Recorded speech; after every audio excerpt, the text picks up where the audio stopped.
Okay, croeso pawb. Welcome everyone to this Wizard and Learned Society of Wales sponsored workshop. Ongiatoriac, jawn andrioc gales eta iwsgal lankidetsaraco saya onetara. Ponedigion croeso ir session tinweithio kinrae a Basque home. Welcome, ladies and gentlemen, to the Welsh and Basque Cooperation online workshop. Rwy'n gobeithio mai hwn fydd y cyntaf o llawer o gyfarfodydd yn y dyfodol. We hope this is the first of many meetings in the future. Aurrerantzean jarraipena izan nahi duen saio bat dela esan behar dugu. Horregatik, saioaren emaitza bideoan zabalduko dugu sareetan bukatu eta berehala. Byddwn yn lledaenu'r canlyniadau'r sesiwn ar fideo yn syth ar ôl y diwedd. We will disseminate the video of the workshop as soon as we finish. Diolch yn fawr I chi am gymryd rhan. Thank you very much for your participation.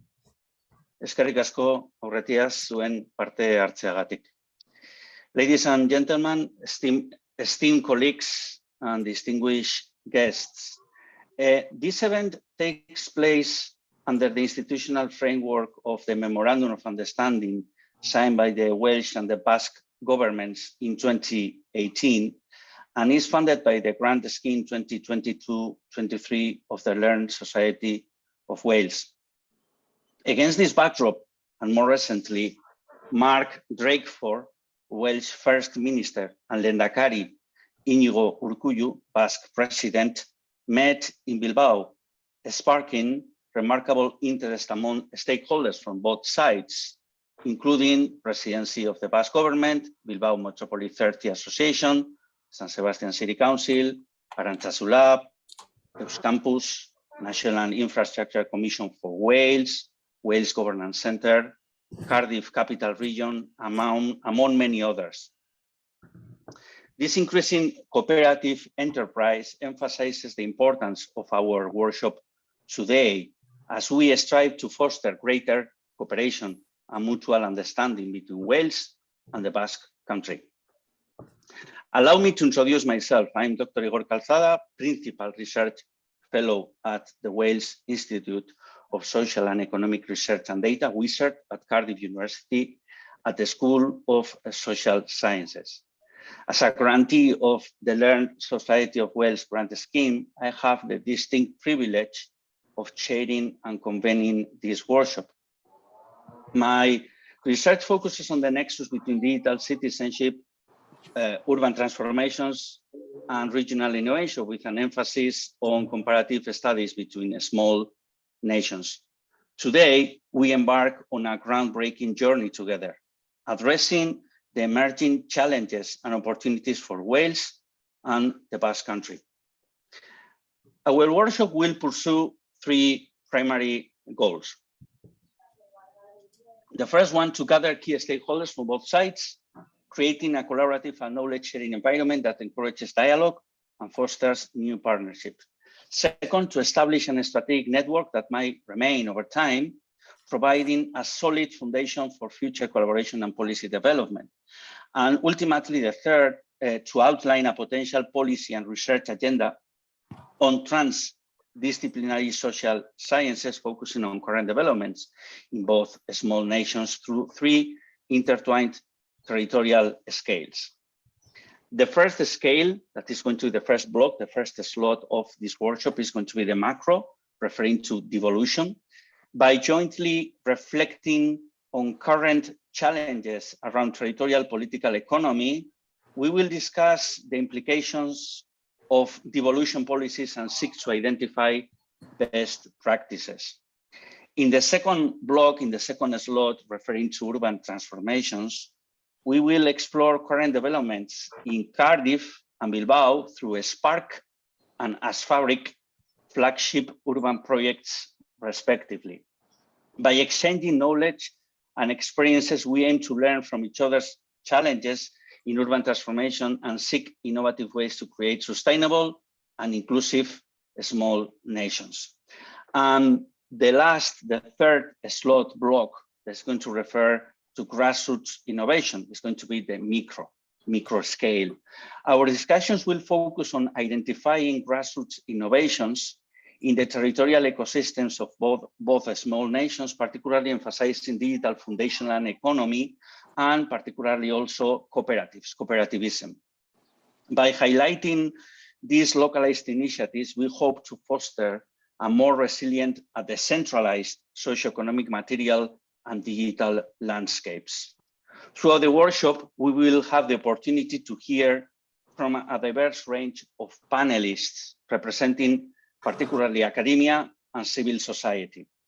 They will share their insights, standpoints, and experiences. So I encourage all the participants to actively engage in discussions and contribute their insights and expertise to this collaborative platform. Your participation is crucial in shaping a joint research and policy agenda for Wales and the Basque Country. Together, let us embark on this journey towards fostering greater cooperation for both small nations. I look forward to a productive and insightful workshop. Thank you, Diolch, eskerrik asko. But without further ado, let's welcome the speakers of the first slot, macro. So I would like to welcome Professor Kevin Morgan. Kevin is the Dean of Engagement and Professor of Governance and Development in the School of Geography and Planning at Cardiff University.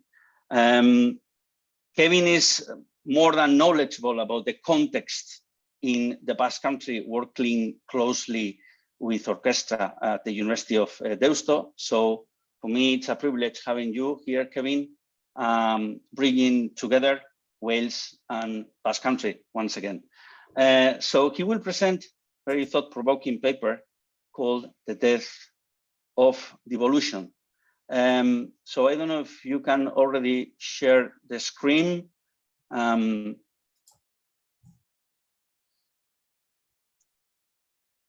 Yes, Kevin? Hi, Igor. Thank you very much for that warm welcome. I'm trying to find my slides on the screen here, okay. Igor. And yeah. At the moment, I don't see them. I don't see them showing up. Okay, so let's try. Are you able to operate the slides your side? Yeah. Lim is going to show the slides. In the meantime, while we are going to see your presentation, let me introduce the second panelist that is going to follow your presentation. The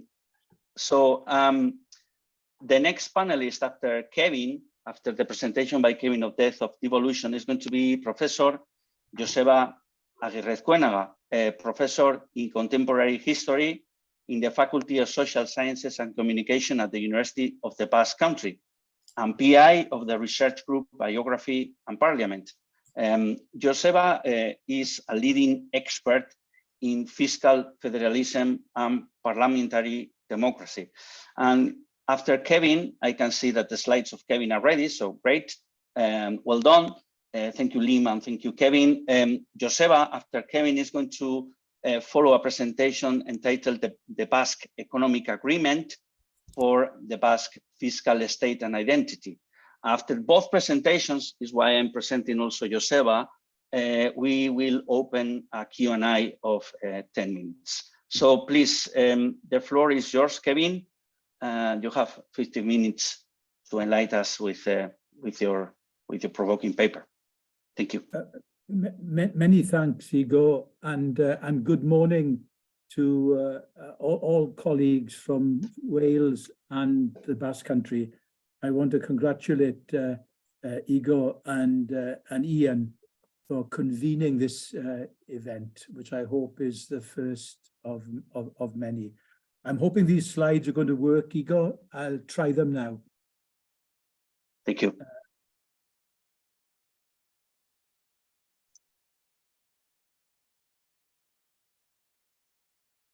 Can you see them okay, Igor? Yes, absolutely. Great. Okay. Anyway, what I'd like to do, colleagues, this morning is to really try to address four main themes. I want to begin by outlining the main argument which is the whole presentation this morning of my paper, is based on a paper I've written with my colleague in Cardiff, Professor Richard Wynne-Jones. And it's a paper called Brexit and the Death of Devolution, which is forthcoming in a journal called The Political Quarterly, which I can send anyone who's interested in it. But I'm just trying to summarize the paper in a few short slides this morning. So I begin with Brexit and the death of devolution. I move on to explain that the main reason for the death of devolution, in our view, is what we call the new centralism in the United Kingdom, which was introduced by the Boris Johnson government. And it takes two forms in the UK, through the Internal Market Act and new kinds of regional policy post-Brexit. I then move on to talk about the new governance challenges in Wales. These are two intergovernmental challenges. One is internal to Wales, between Welsh Government and local government. And the second intergovernmental challenge is between London and Cardiff. And then I conclude with a fourth theme, which is looking at the future scenarios for governance in Wales, which deal with the political alternatives which are currently in play and which will determine the territorial integrity of the United Kingdom as a multinational state system. So that's what I hope to cover in the next 12 minutes or so. So as everyone knows, Brexit involved many things, but mainly it involved a repatriation of powers from Brussels to the United Kingdom. And it was widely assumed at the time, especially in Scotland and in Wales, that the devolved powers would be automatically dissolved to the Celtic nations, in line with the reserved powers model of devolution, which we had operated since 1999.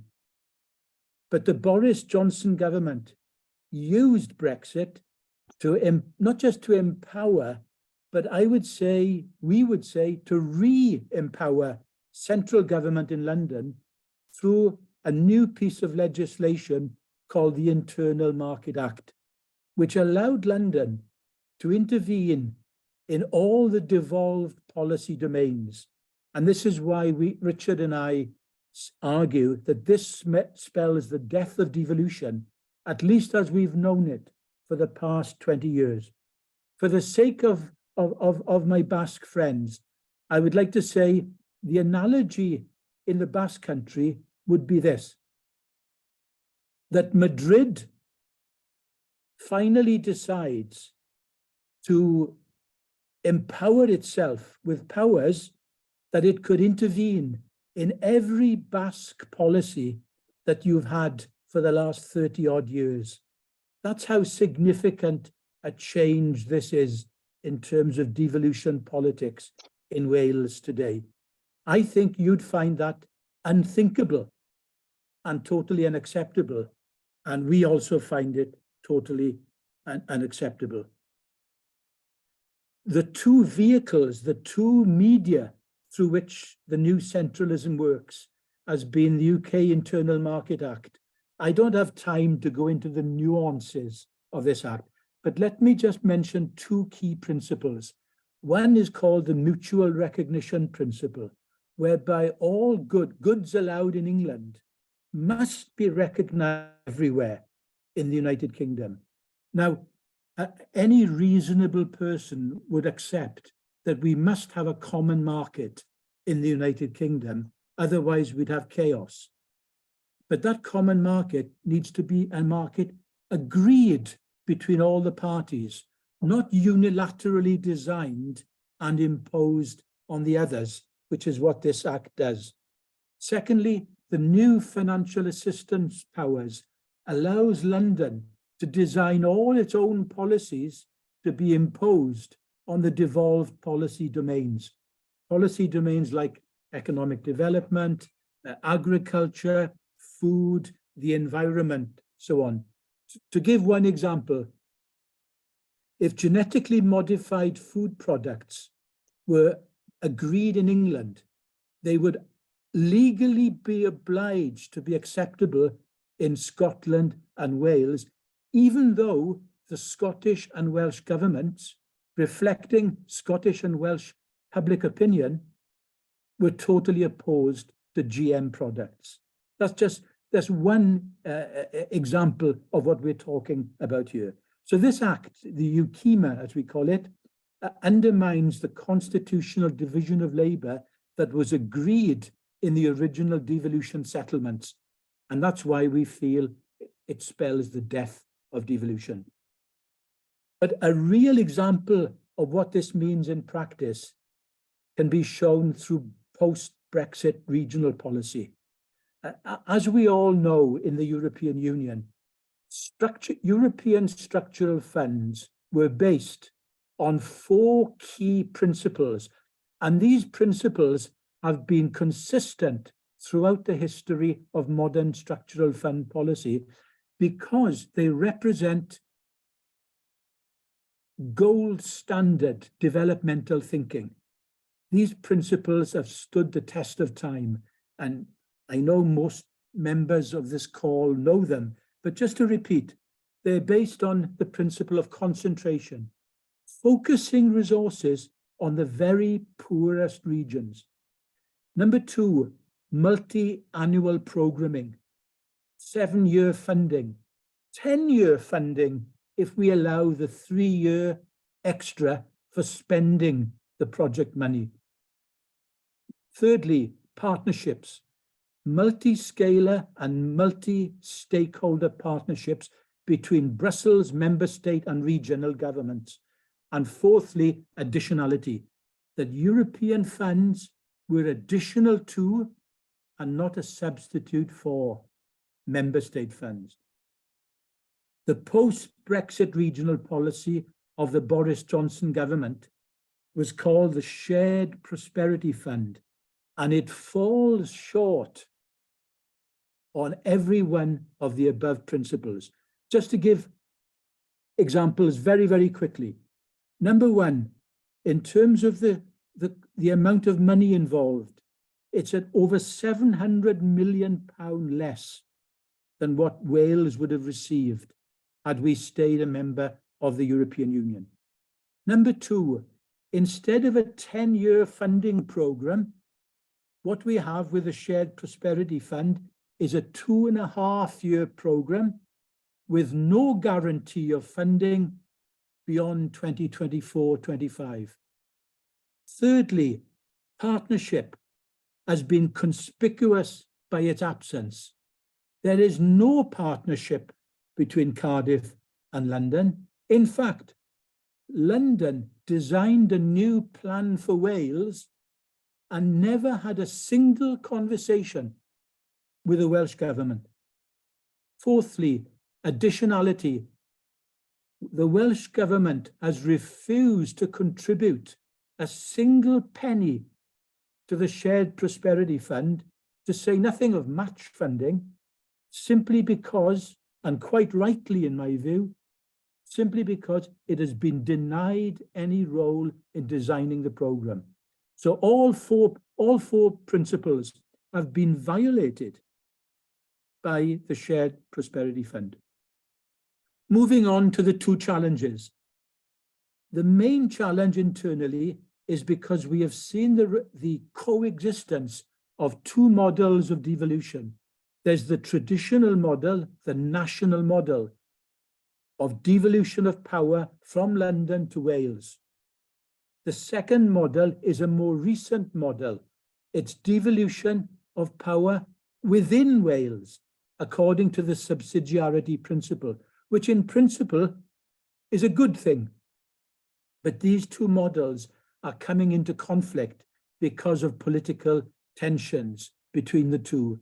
The main tension, by the way, is because London has involved local government in the discussions and has completely bypassed our national government in Wales. because it prefers to work with local government, who it can control, who are almost powerless subjects in the face of the negotiations. These are the new regions of Wales. We have 4 new regions of Wales, and the debate will be, will devolution mean, will it be top-down regionalisation controlled by the Welsh Government, or will it be more dynamic, bottom-up regionalism from below? The problem is that except for Cardiff Capital Region in Southeast Wales, the 3 other regions are not sufficiently empowered in terms of resources and scale to punch their weight, but we can debate this. The governance challenge with London can be summed up by our First Minister, our Prime Minister in Wales, Mark Drakeford, who has gone on record to say that for the first time ever, we are now dealing with a UK government which is aggressively unilateral and is trying to bypass the devolved governments. And this is a mild-mannered man who is totally committed to the United Kingdom. In fact, this is the only government in the UK's periphery that is committed to the United Kingdom. The Scottish National Party are not committed, and Sinn Féin are not committed. So this is the only politician committed to maintaining the integrity of the union. And he's now gone on record to say the union, as it is presently constituted, is over. That we can no longer continue the United Kingdom as it's presently constituted. And this leaves 2 major scenarios for the future. There's the Labour government, the Labour Party's, that's wishful thinking on my part there. The Labour Party's scenario for the future, which is of a federal-like system in which all the nations and regions enjoy more radical forms of devolved power. And then there's Plaid Cymru, our National Party's scenario for Wales, which argues that we need to begin the journey to become a fully independent country. And currently now, we have a new independent commission, which has been established to assess the pros and cons, the strengths and weaknesses of these competing governance scenarios. Thank you for your attention. Thank you very much, Kevin, for your presentation. Very thought-provoking. Definitely, when I read the paper, I was thinking that it was a very good starting point for this workshop. So let me, while Joseba is going to prepare for his presentation, let me just make a question. I think that you have put 2 scenarios, 2 very clear scenarios, and you use the wishful thinking manner to address at least the first one. So my question, and I'm going to try to connect with the next presentation, that of course we know that the Basque Country and the Wales, they have an extremely different context. But let me ask you, Kevin, is it feasible to determine in this from the Welsh perspective in this post-Brexit area that you describe, that is highly decentralized due to the UK Internal Market Act, whether any constitutional arrangement inspiring the Basque Economic Agreement could be implemented for Wales? Is this possible? The so-called Devolution, that probably is related to radical federalism proposal that was made in Wales at least 2 years back, or is wishful thinking? I'm trying to connect with the next one. So what's your take on this? So, Igor, let me be clear about the question. Is the question whether Devo Max is a viable alternative for Wales currently? Yeah, inspired in the Basque Economic Agreement that is going to be presented later on. Do you think that is a meaningful way to address this issue? Yes, I do. I think not only would many Labour Party members be very attracted by the Basque model, but I think I've no evidence for saying this other than my own feeling. I also think that many members of Plaid Cymru would find it attractive to have a Basque model in Wales. Some of my Plaid friends may disagree with that, but I'd be willing to argue that that would be one of the most popular scenarios for Wales, would be to adopt a Basque model in this country. Okay, thank you. Any other quick question while Joseba is going to be ready, because I cannot see the screen of Joseba ready. So I'm happy to open the floor for a quick question while we are moving to the Basque Country. Yes, Mark, please go ahead. Karen, I noticed in the Commission doesn't reference, excuse me, the we should just abolish the Assembly, abolish the Senate. And you didn't reference it as one of the options as well, given it seems to be that's the route. Now, it isn't where I want this to go, quite clearly. But shouldn't this be something that's considered and thought through? Because that gives us the two-play option, doesn't it? You know, we go back to where we were. So, Mark, is the question, should we put abolition on the agenda as one of the options? I'd be happy with that. I don't think it would be a runner. I think that although, you know, Richard Wynne-Jones has shown this, I think, quite convincingly, that people may not be entirely happy with the Welsh government, but if somebody tried to take it away from them, they would be incredibly defensive and supportive. The idea, the very idea that we would exchange the Welsh government for government under Boris Johnson or Liz Truss or Rishi Sunak is unthinkable, I would argue, for most Welsh people. So happy to have it as an option, Mark, but I don't think it would command much support. Okay, thank you, Mark, for the question, Kevin, for the answer. So we have already Joseba ready for his presentation. So I will give you the floor. So welcome, Ongi etorriak, Reso Joseba, virtually to Wales. Thank you for the invitation, first of all, and thank you for your attention.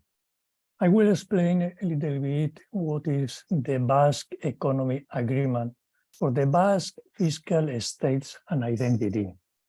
I am using fiscal because fiscal is all related with taxation, public revenues, financial matters, public debts. It's more complex than only taxation.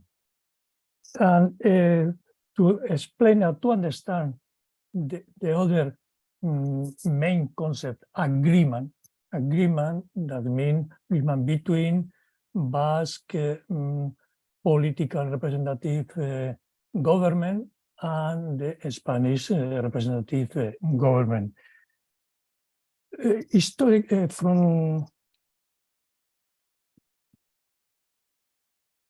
change.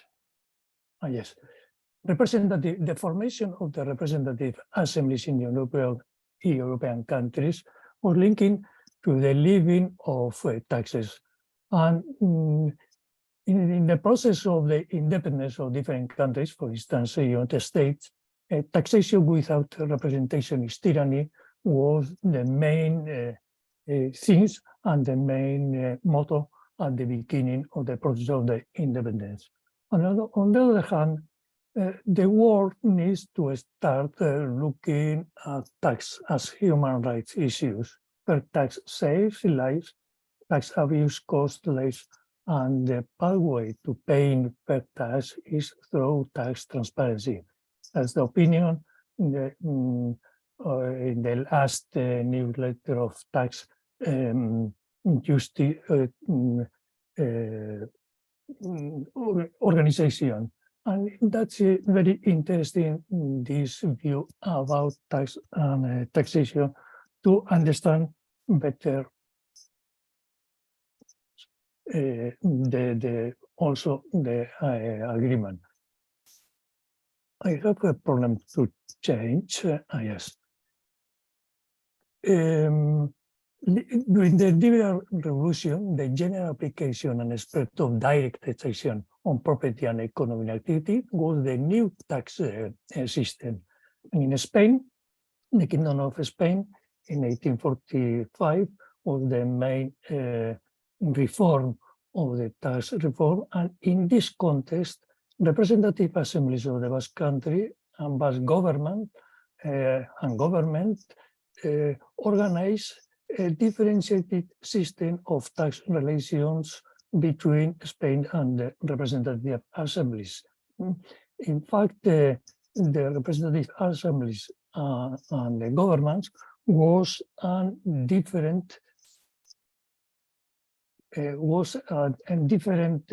system, and it was becoming a bilateral system of governance between the Madrid and the federal system of representative assemblies in the Basque Country.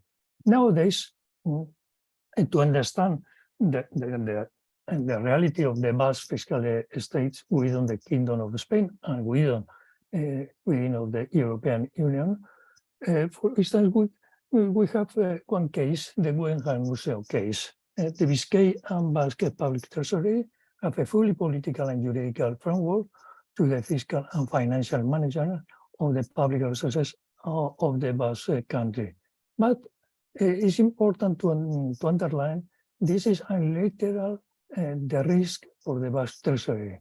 The manager of the museum, when obtained this information from Biscay in 1993, they understand that it was good investment in Biscay, because Biscay and Bilbao was not very well known for the manager of the museum, and they decided to organize the creation of this museum in Bilbao. Why? Because the Biscay, in the mentality of the United States, was a fiscal state, and this fiscal state was within the investment with all guarantees, and all members of the Biscay state became a guarantee for this investment of museum. It is one example, and the other very important issue is the resolution of the European card, because many other community in Spain is against of this system, and this issue was decided for the European Court and in the framework of the European Union, and has passed judgment as the Basque fiscal and public treasury system was legal according to the European Court.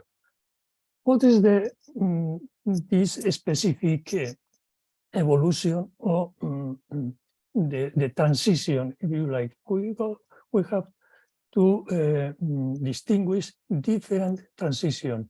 First, to the liberal regime during the 19th century, other transition from the Francoist dictatorship, and in this long delay, we have to analyze the evolution of this system of economic agreement. We have, in fact, 4 territorial area in the Basque Country, and in fact, there are different, similar, different fiscal state system within of the Spanish liberal states, and these 4 territorial system have direct relation and bilateral relation.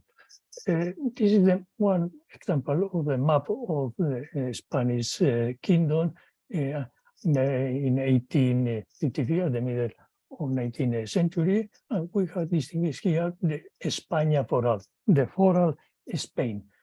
The foral Spain is independent in administrative and financial question. And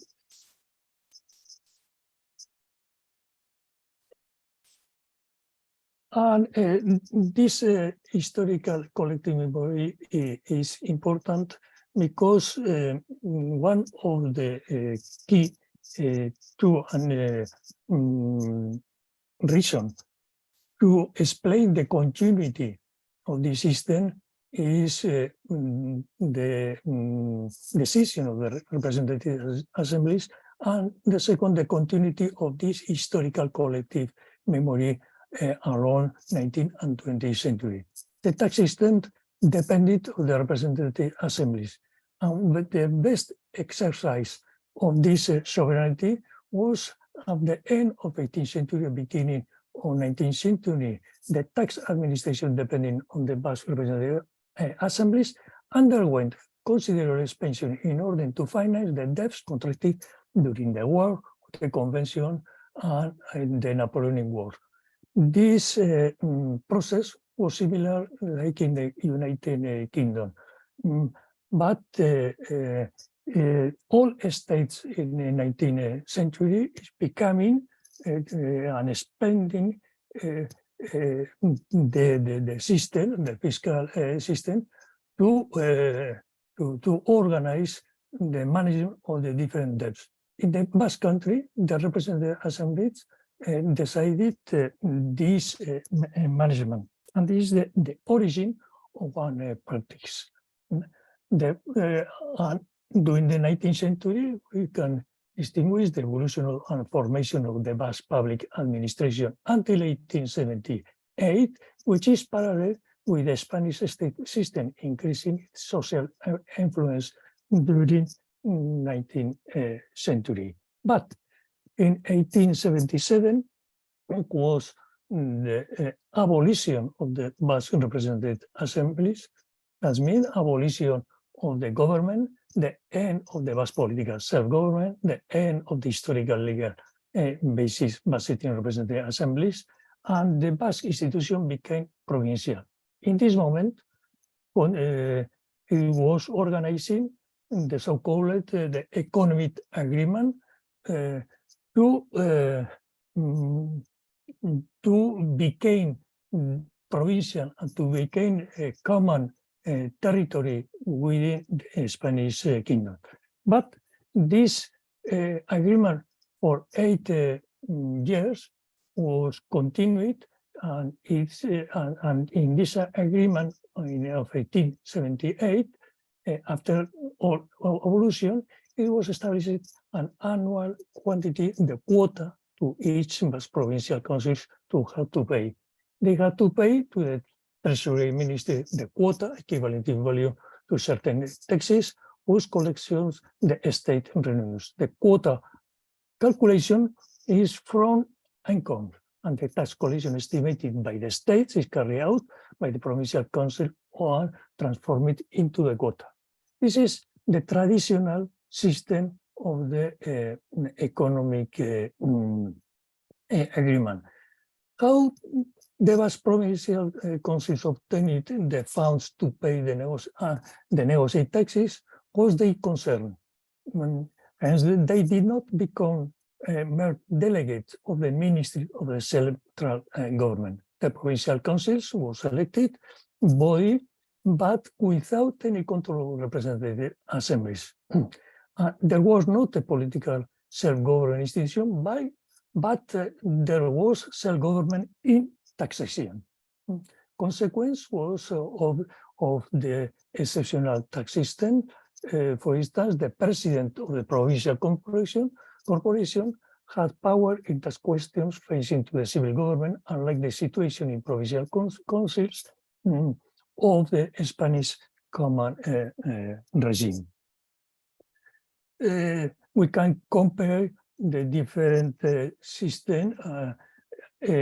During the Civil War, the Francoist representative economic agreement for Biscay and Gipuzkoa, but not in Álava and Navarra. In Álava and Navarra, and there is a continuity. And during the transition is the process of devolution of this economic agreement for Biscay and Gipuzkoa, the coast, and these provinces are industrialized area, Biscay and Gipuzkoa. And the novelty during the transition is the autonomy institute of the Basque Country, and also the devolution of the historical representative assemblies, and they were restored in each of the Basque provinces. Problems in the devolution process of the economic agreement was very important, but the key element of the new system, because historically it's the same name, and we are using the same concept, but the content is very, very different. Is the key explanation is in the Statute of Autonomy, in Article 41, when they say the contribution of the Basque Country to the states will consist of all global quota made out of those corresponding to each of its territory as a contribution to all state charges that are not assumed by autonomous community. Two changes with reference to the model of the economic agreement of the past. One is a global quota was established. It's not a negotiating, like historically was tax by tax. And the second is, and this is the most decisive change, is the last part of this article. The quota was determined from 1981 on the basis that the Basque Country did not control the general charge of the states, of the Kingdom of Spain. The expenses made by the state through the war, the interest and amortization quota of all state debts, the amounts assigned to the Territorial Compensation Fund, state expenses, all exclusive power not transferred, defined in the general budget of the state approved by the Spanish Parliament. That means that the contribution is according to this general budget of the states, and is applied as 6.24 percentage. Nowadays, the GDP is the 5.96, and this is the gross quota. With deduction and compensation is producing the liquid quota, and that is the contribution to the Spanish kingdom.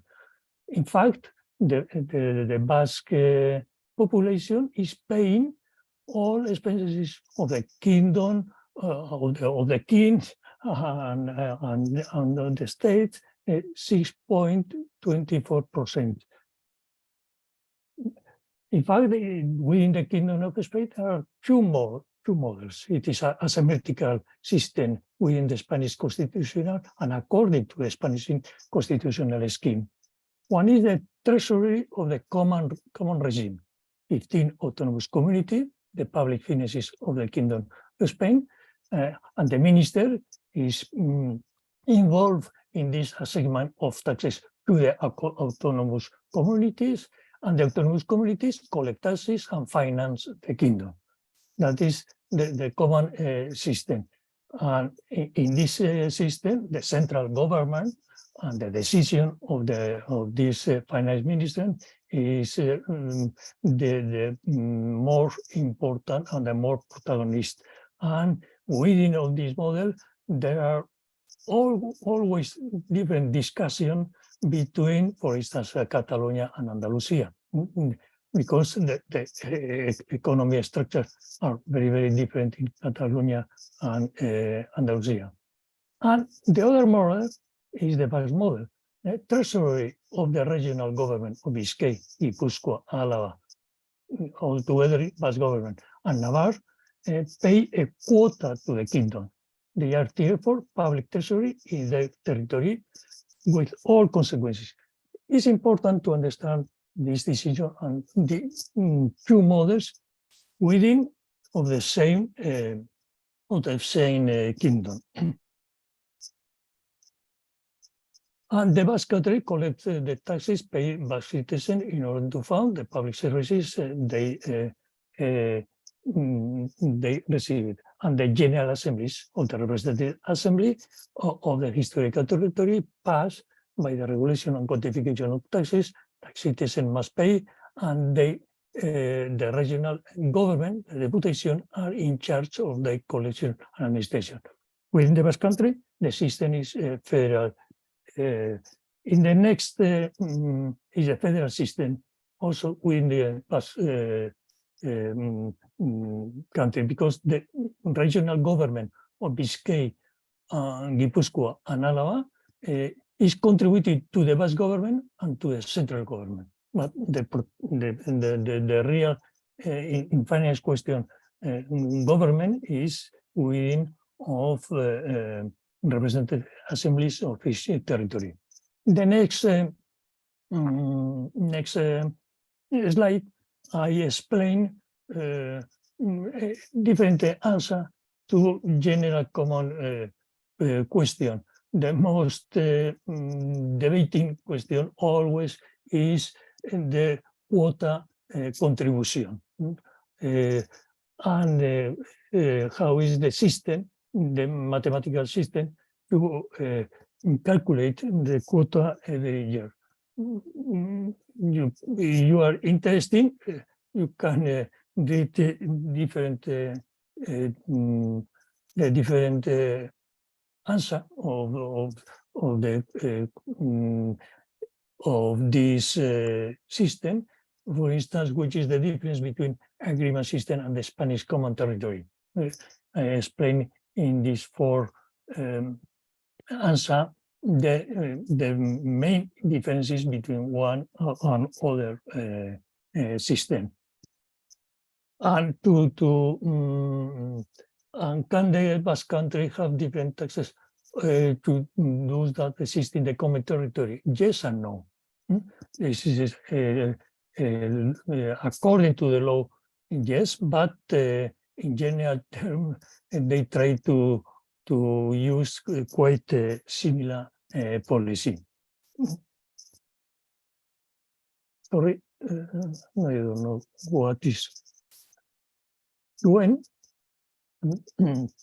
I will to explain also that within Europe there are a lot of particular or specific fiscal and finance system, but the differences within the European Union is that in fact the economic agreement system is like a state system, and the challenges for the future is the representation within the ECOFIN, within the European representation country, and nowadays the representation is working as associated technical people within of this instrument, but the aim is to obtain the direct representation of the Basque territory within the ECOFIN. Thank you very much for your attention. Thank you. Thank you very much, Joseba, for your insightful presentation of the nitty-gritties of a very complex topic, which is the Basque Economic Agreement. Even many people in the Basque Country, I would say that it's not able to give the insights about something that is determining the living conditions. But because we need to stick on time, I will open up. I will move to the next block, to the MESO level.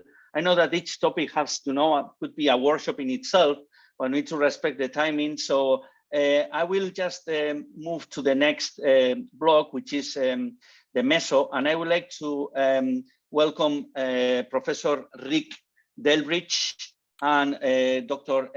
Nagore Ipiña. While Lim is preparing Rick's presentation, Rick is a professor of organization analysis and Cardiff Business School.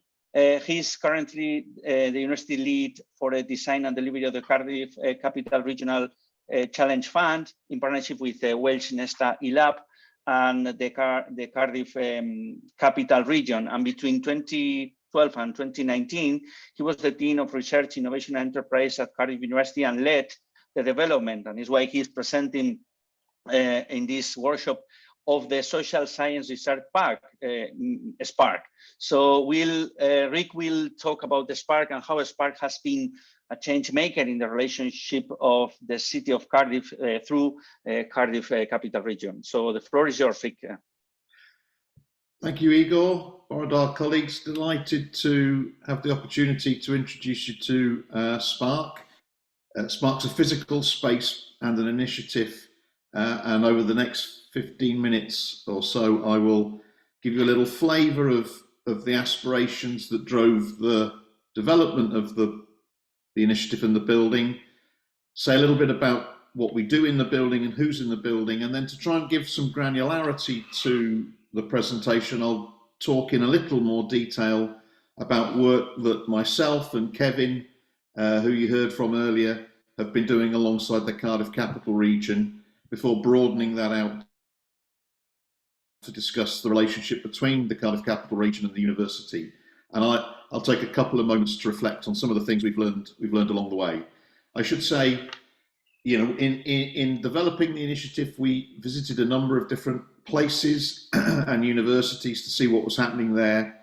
And we're very much committed to listening and learning, not with a view to copying, but to interpreting and thinking through practices and principles that work well elsewhere. And that's why I'm particularly excited by the opportunities of a deepening relationship between Wales and the Basque Country. I'm sure we have a lot to learn from yourselves, and we hope to offer some thoughts and insights from our side as well. So my presentation will briefly introduce you to what SPARK is, talk about how we set off in terms of the journey, in terms of the assumptions and aspirations we had. I'll briefly introduce you to the organisations in the building, and I should say Wizard is one of our key research organisations, and I can't do justice to the range, breadth and depth of work that takes place here, but I'll at least give you a flavour of who's in the building. And then to try and bring some of that to life, we'll talk a bit more about what we've been doing with the Challenge Fund and the lessons that we're beginning to reflect upon. So SPARK is a physical space. We opened it just over a year ago. We had our first birthday party last month. It's a large building, 12,000 square metres, and it was designed from the outset to encourage participation, interaction. The initiative is founded on a belief that proximity, social relations, the development of trust and affect between individuals and organisations are part of what helps to encourage innovation and learning. And so the physical space was designed very much with that in mind. We had a very productive and close working relationship with the architects to help us envision what we were looking to achieve. And I did a little bit of understanding of our comparator that Nagore will talk about shortly. And there are some similarities. I'm sure there are many differences as well. But one of the similarities, I think, is that we're part of an innovation campus that was built on brownfield site and old railway sidings, pretty central in the city of Cardiff and alongside other university buildings. When we're full, which we're some way off at the moment, we will be home to around 800 people. And part of the vision from the outset was the co-location of public, private and third sector organisations alongside university research in institutes and centres. So we've got two main elements to the building, what's called Cardiff Innovations at SPARK, which is the entrepreneurship, innovation and external organisational partners component, and then SPARK within the SPARK building are the research centres, and I'll say a little bit about each of those. We're also joined by some of our university colleagues, those in particular that support business engagement, strategic partnerships, commercialisation and impact. So we have on site a range of different organisations and then professional services support for the university for some of what we're doing. So this has taken about a 10-year period from the initial conception of what we might try to achieve to now. And some of those key points of departure, I think, are worth just briefly touching on, because one of my key conclusions is that the initiative has been developed very much with what might work in Cardiff and in Wales in mind, and that fit with the institutional socio-political context, I think, is quite important. So we have a number of different features that are as true now, I think, as they were 10 years ago in terms of our economic makeup, reliance on public sector, and so on. On the positive side, we have very good working relationships that have emerged and deepened, as I'll go on to explain, with Cardiff Capital Region and with Welsh Government. And the initiative was envisaged from the beginnings as social science led. Cardiff University is a full range research intensive university. We have a medical school, dental school, engineering, physics, chemistry, biosciences. So an initiative that's social science led is relatively unusual, certainly in UK universities with that makeup. And that foregrounding of a social science sensibility and approach has been retained and sustained as we've continued to develop the initiative into fruition. So as Igor was reminding me, some of the initial ideas were developed in particular with someone you may have come across in a different role. Adam Price is now the leader of Plaid Cymru, the Welsh political party. But at the time of some of the thinking around this, he was a member of Nesta, and Adam and I did quite a lot of work together, thinking through what a SPARK initiative might actually look like. And we wrote a paper, and Igor reminded me there's a much younger version of myself chatting to Adam about some of these ideas on the website. So these were the underpinning assumptions and foundations, and I think we've continued to retain these. But as you grow into the initiative and into the space, and you bring more and more people on board, then these take a variety of different forms and lives of their own, which I think is entirely appropriate. We have tried to avoid being very prescriptive or centralised in how people bring themselves and their institutions into the space. But we have retained this focus on societal challenges and a focus for those informing both the research and innovation activity. The whole conception is around collaboration, interdisciplinary, cross-sectoral working and co-creation of knowledge. We take an inclusive view of value, public, economic, social, cultural, and innovation is in our view also, it's important to take quite a broad, what Kevin would describe as a capacious view. So it's not just science and technology, new product development, it's also about social innovation, the creation of value in a variety of different forms. And while how that takes place would vary, if Ian was talking about what Wizard do, or if our colleagues in the Security and Crime Institute talked about what they do, it might take different forms. I think that umbrella vision continues to be a reasonably accurate description of what we do.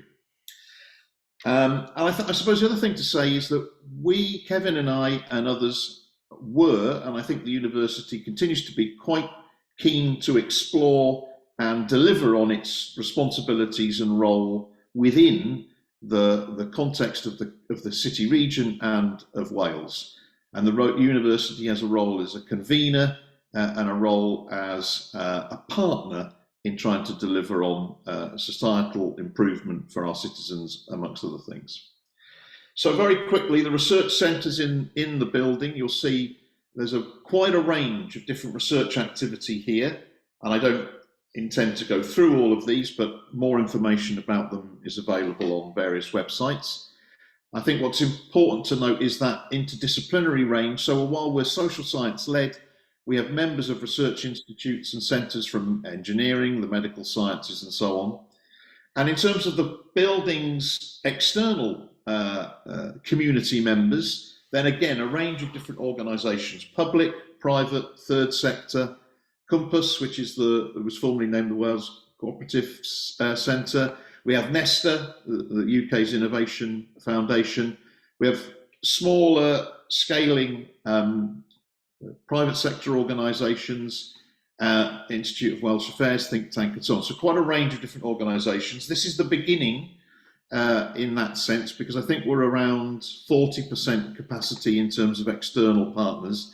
The intention was always to bring on board organisations that wanted to be part of something and understood why they were joining a university community, as it were, rather than a transactional arrangement to fill the space. So we've been relatively patient and identified the right organisations to come on board, and there's an application process as part of that. So just in the last few minutes to give a flavour of some of what we're doing, Kevin talked earlier about the multi-level governance issues that are relevant to Wales as a nation, and we're working very closely with the Cardiff Capital Region, which is the umbrella organisation for the 10 local authorities in the southeast of Wales. And one of the things we've done, Kevin and I specifically in our role with the Centre for Innovation and Policy Research, is to collaborate on the design and development of a challenge fund, which is intended to stimulate economic benefits for the region by working with public sector and third sector organisations to identify problems that they have for which there's no off-the-shelf solution, but that might promote innovative new solutions to be developed. And we have a fund to seed fund and support piloting some innovation in these spaces where existing problems can't be solved by off-the-shelf solutions. So it's in a sense an innovation in the procurement process for the public sector, as well as the procurement of innovation with a view to trying to create new market opportunities for firms. And we've organised challenges so far in health, sustainability and localising food supply, along with trying to design and deliver specific challenges. We also took on the need to try and promote and build better understanding and capacity to actually deliver innovation within the public sector in the region. So we've been working on developing a community of practice as part of a wider innovation commons conception of what's important in terms of innovation and regional economic development policy for the region. Very quickly, some reflections on how that's been. We've been largely in response mode, so we've been receiving ideas from public sector organisations, but it's a difficult time for the public sector in the UK, and so time and resources have been somewhat scarce. Some are more willing and able to participate than others, so you have to take, I guess, the rough with the smooth in that regard. As challenge-led innovation, part of a missions type approach, Kevin and myself and another colleague, Dylan Henderson, have written about where the appropriate level of scale of activity might be, because I think a missions approach, whilst it's to be encouraged in terms of its disruptively ambitious agenda, perhaps, it does struggle sometimes to develop the level of granularity and identity that people can sign up to and feel part of. And so we've coined this term micro missions to talk about how you might try and mobilise around challenge-led innovation. That notion of building the community of practice takes time and investment, and it's not something necessarily that the bean counters of Treasury are able to recognise, measure and evaluate, but we think it's crucial to try to develop a sustainable capability for public-led innovation in the region. And so there are tensions, certain tensions. We had our first conference last month, and a number of speakers, both from academia and from practice, talked, and you could identify three tensions, I think, that play out in what we've been trying to do. In terms of the temporal dimension, there's an urgency to mobilise and get things done, but you also need to be patient, I think, in building the sorts of social relations that underpin this sort of activity. There's a question of focus. You need to be, as I say, sort of sufficiently focused to mobilise, but can you then deliver at scale, the sort of scale that the city region are looking for? And then there's a question of participation and inclusivity. If you mobilise with key and powerful actors, how do you also try and ensure that you're able to encourage wider participation, those from maybe more peripheral or disenfranchised communities? And those are tensions that I don't think can be resolved, but I think recognising those tensions offers some ways potentially around trying to navigate to avoid the worst outcomes that might be suffered. And I think this is my final slide, Igor, you'll be glad to know, because I know I'm just about out of time. The collaborative activity between Cardiff University and the CCR has a number of different further components. Some of this is much more in the shiny STEM-based innovation space around compound semiconductors. We also are the home of Media Cymru in SPARK, which is a large consortium working across media innovation in Wales. I noticed just today there's an announcement that they've seed funded a number of different freelancers and SME to support innovation in the region. And we've just created the Cyber Innovation Hub, which is part of a move towards nurturing more of a cybersecurity cluster in the region. And the university itself is developing and deepening its relationship with the Cardiff Capital Region around innovation skills and civic mission. Mm-hmm. And so, yeah, I'll conclude there. I think there are some lessons we've learned along the way, and there'll be different views on this. But I think I'd pick out 2 or 3 things to conclude with. Initially, in particular, the importance of senior champions within the university and within our network to champion an initiative which was very unusual because it's social science led. Bringing on board established entities is great. That's what you need to do, but they do come with their own established agendas. And in continuing to learn and build from our experiences, we want to try and encourage and ensure we take a systems view so that engagement and community building continue to be part of what we do, but they take time. Thank you. Thank you very much, Rick, for your presentation.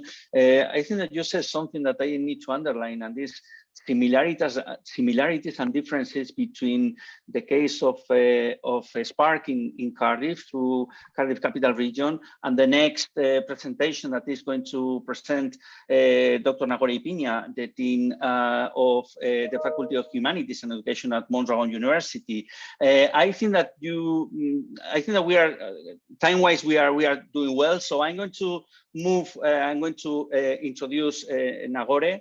And he, as I said, he's going to elaborate on the development of AS FABRIK project in Bilbao and the role that Mondragon University is playing in its current advancements in direct collaboration with the Bilbao City Council. So please, the floor is yours, Nagore, and then we are going to open the floor for questions for this panel to this MESO block and the macro that we have been discussing before. Thank you very much.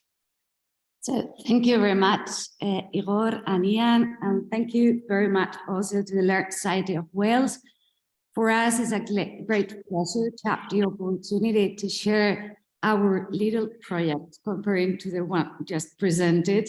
But anyway, I'll try to give our insights and try to describe it as well as I can. So first of all, we'll talk a little bit about Mondragon Universitatea.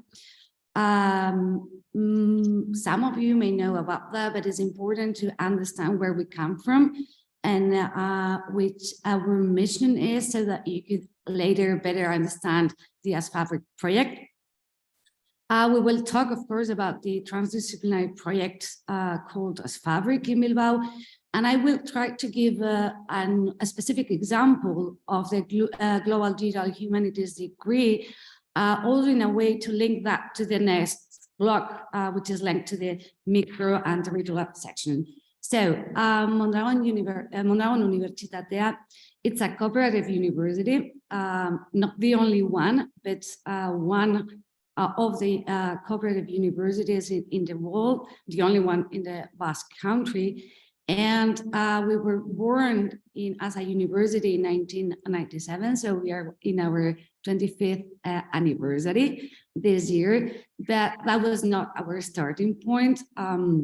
We started in 1943 after the war, where a priest called Arizmendiarreta came to Mondragon and thought that the territory needed to be renewed, needed to be reconstructed.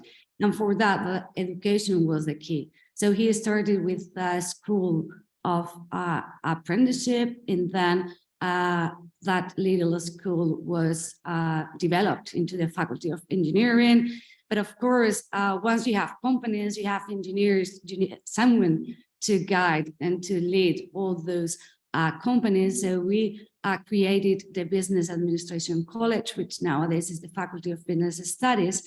And in our case, the Faculty of Humanities and Education responded to another need.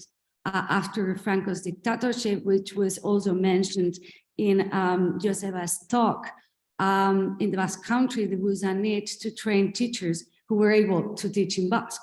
So we, as a teacher college, took that challenge and started training teachers in Basque. Now we are, of course, the Faculty of Humanities and Education. And then in 1987, as I have just mentioned, the university was created. After, in 2011, you know that gastronomic sciences are really, really important in the Basque Country. So we also built up the Basque Culinary Center. But anyway, as you see in the slide, in 2021, we start with a new project which was called Bilbao as FABRIK. And Bilbao as FABRIK is, for us, is an important milestone due to the fact that the different faculties take place and are placed in that new project. I've mentioned that the university is a cooperative university, but each faculty is also a cooperative, which is also important to understand because we are at the cooperation and intercooperation within and between different faculties is really important for us. We are in different small towns. As you see now, this moment I'm in Escoriaza. So just for you to imagine how locally rooted we are, 4,500 inhabitants and a Faculty of Humanities and Education that moves every day more than 1,000 students. So that is one of our main characteristics, but also trying to be open to the world. But one of the key ideas that I want to talk about today is that the commitment we have towards social transformation and the development of the territory or of the cities, which is also specified in the different projects that we developed. As you also know, we are owners of the faculty. We meaning workers, we meaning students, and we meaning other type of companies or local administrations. So we are also part of the Memorandum of Cooperation. Some of you may know it, but it's the first industrial probe in the Basque Country and the 7th in Spain. And it's formed by more or less 342 different cooperatives. So it's a big group and we are part of it. And the main commitment is also trying to develop society in a more equilibrated way. We are as a university, we need to reflect on our role. And at this point, I'm going more into our topic. We need to reflect about the role of the universities in general, but in our case, as we have the vocation of that mission of transforming society from what we are and where we are, we also need to think and rethink what we offer and how we want to offer. So in that sense, we want to contribute to the development of society. We want to contribute to the local environment, and we want to establish relationships, and we want to be part of the different strategies, being it in urban cities, but also in territories. In our case, the AS FABRIK project was also a project to adapt our academic offer and our mission to the complex environment of digital and urban development. So we started to design that transdisciplinary project that I've mentioned more than once in this talk.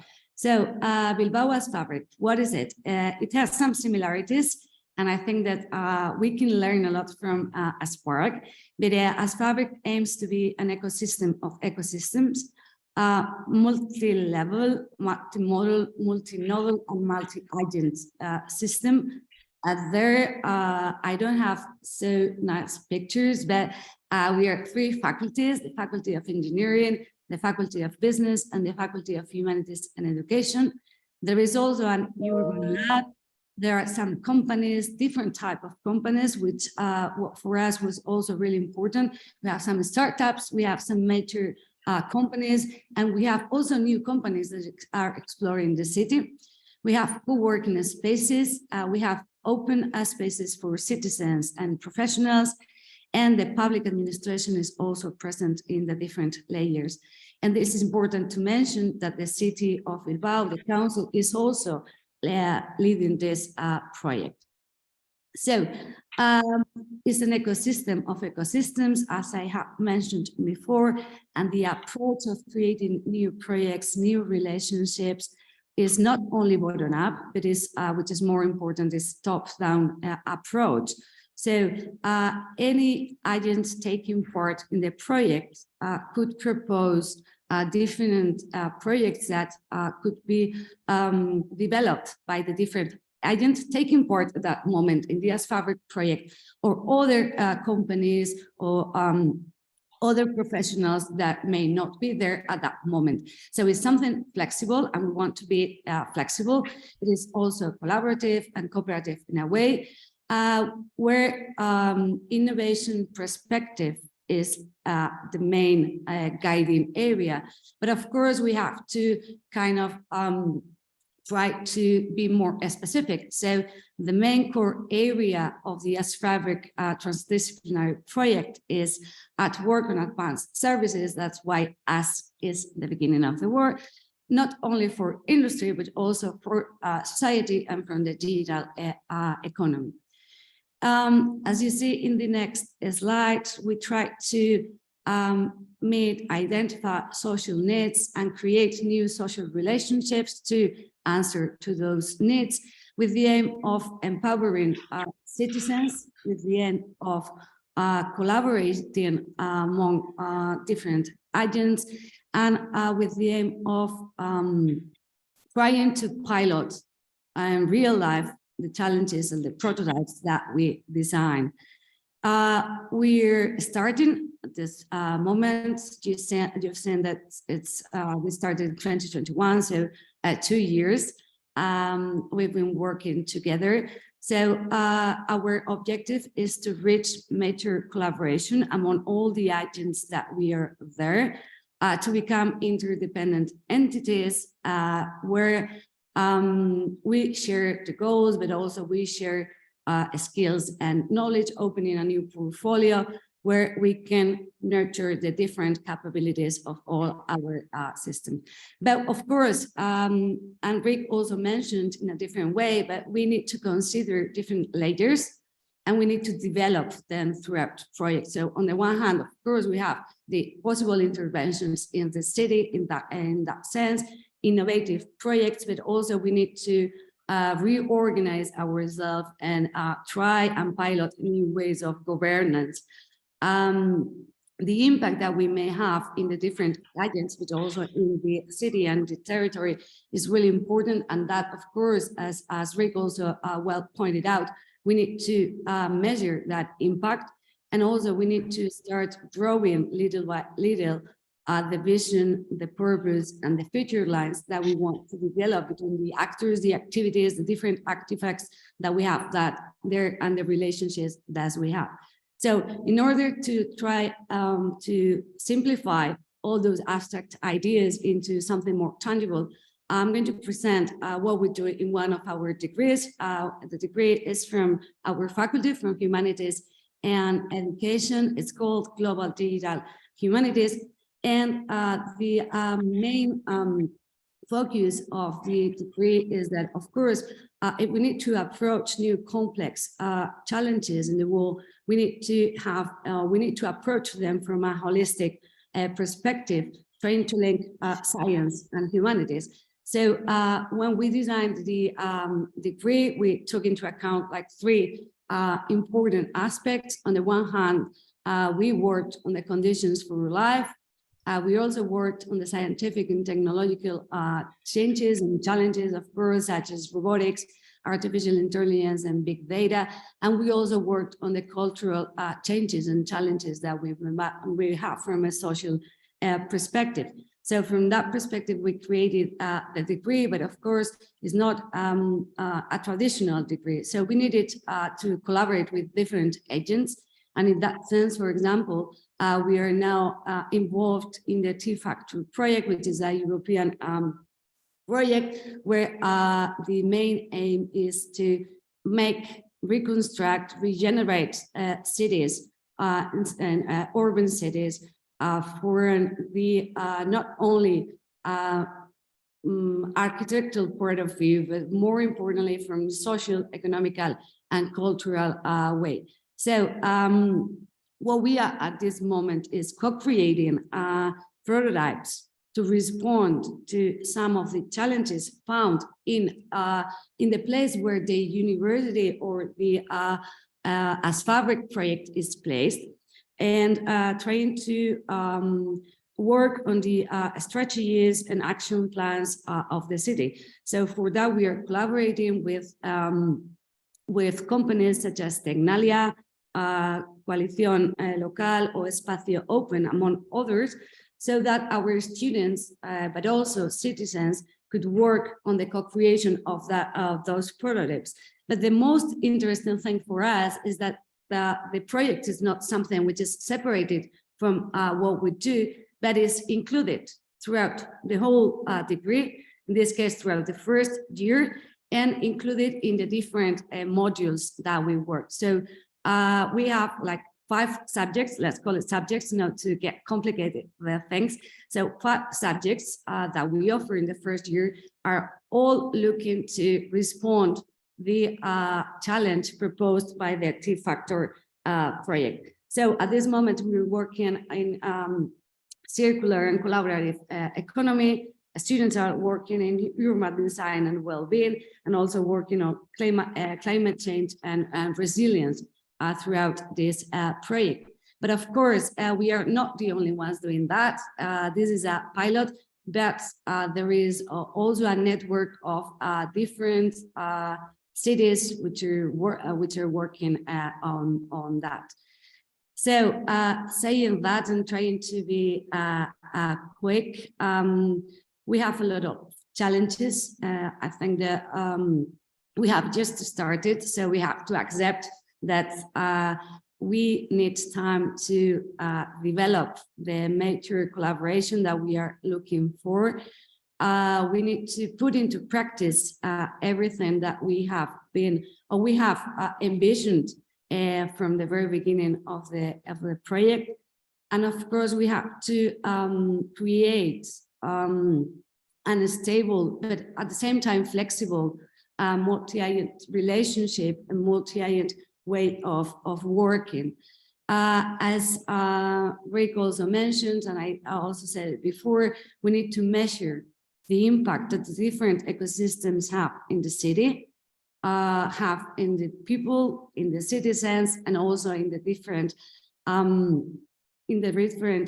actors playing an important role in our project. But of course, we have to take what we learn from this type of projects to the territory and be able to grasp the ideas and take the ideas and new learnings from the territory to the city.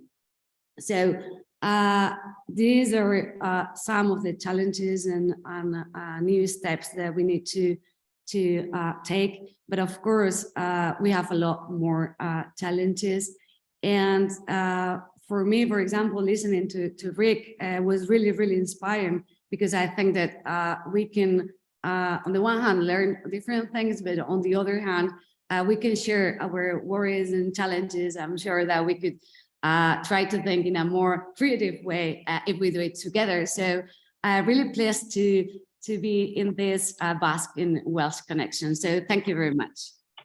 Thank you very much, Nagore, for your presentation. So right now, I think that is the time to open the floor for questions, not only for Nagore and Rick, but also to Joseba and Kevin. I think that we've been, let's say, in a rush. So please, time for questions, comments?